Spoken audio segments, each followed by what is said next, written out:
We are looking at how to pronounce the name of this French academic painter. We're going to be looking at how to say more interesting and so often mispronounced names from arts as well. So make sure to stay tuned and consider subscribing for more learning. So how do you say it for reference? In French, in France, it is said as William-Adolphe Bouguereau. Bouguereau. William-Adolphe Bouguereau.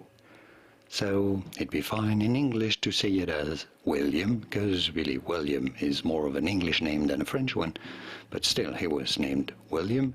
Adolphe, so rather than Adolphe, maybe Adolphe. Bouguereau, William-Adolphe Bouguereau, from French William-Adolphe Bouguereau. And now you know it all. Did you get this? Was this any helpful? Let me know in the comments and by using the like button. Thank you kindly for your support. Here are more videos on how to pronounce more interesting names from arts of famous painters whose pronunciations aren't always obvious. I'll see you there to learn more. Thanks for watching.